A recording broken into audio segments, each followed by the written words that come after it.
The first signs were dismissed as errors. A woman in her late 50s noticed the wrinkles around her eyes softening. Her doctor blamed hydration. A man celebrating his 62nd birthday realized his chronic knee pain had faded overnight. Another canceled a specialist appointment when his scans came back improved. Everyone assumed coincidence, the kind people cling to when hope is inconvenient. Then the mirrors stopped lying. Hair regained color in slow, uneven streaks. Hands grew steadier. Scars lightened. Prescription bottles went untouched. At first it was subtle enough to doubt, but undeniable enough to whisper about. By the end of the year, the pattern was clear and terrifyingly consistent. Once a person passed 50, time began to pull them backward. Not quickly, not dramatically. 1 year forward still passed like any other, but the body quietly stepped 1 year back. Governments panicked before the public did. Pension systems collapsed in spreadsheets long before faces changed. Economists argued about productivity curves that now bent like question marks.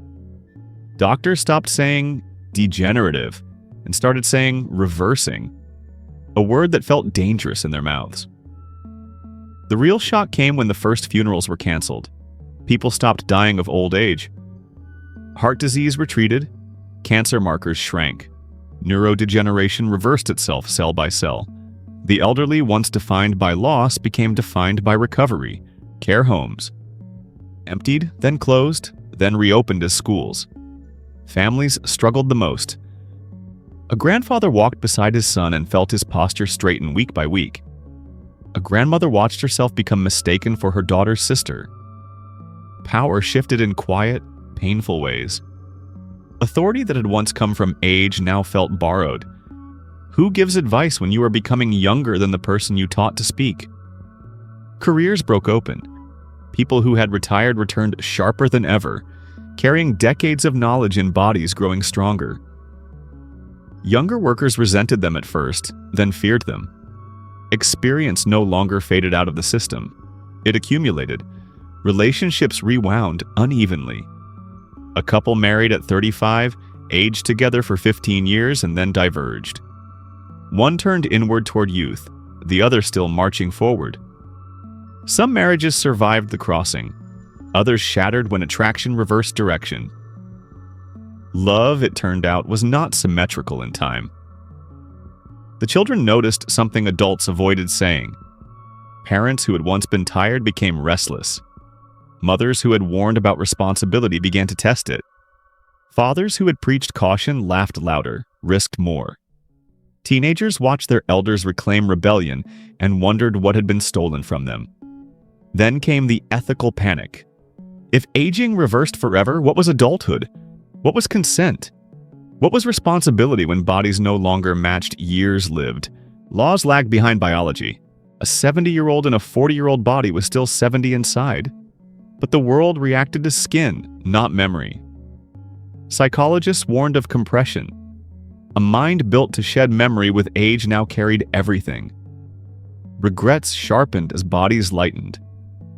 People felt themselves becoming physically freer while mentally heavier. Some couldn't reconcile the mismatch.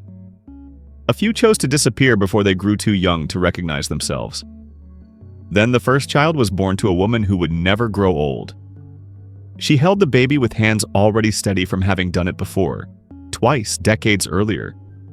The child would one day watch their parent age toward adolescence, toward childhood, toward something no one had words for. Scientists argued about limits. Would the body stop at birth? At conception? Would memory survive the crossing? No one knew. What they did know was that the reversal had not come with instructions. And slowly the culture shifted. People stopped hoarding time. They stopped racing careers. They stopped believing that youth was a resource to be spent early. Life was no longer a line. It was an arc bending back on itself.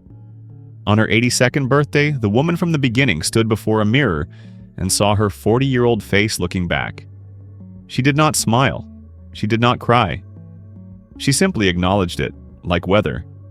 She had lived enough to know that youth was not innocence, and age was not wisdom. They were just directions. And humanity, for the first time, had been forced to learn how to walk both ways at once.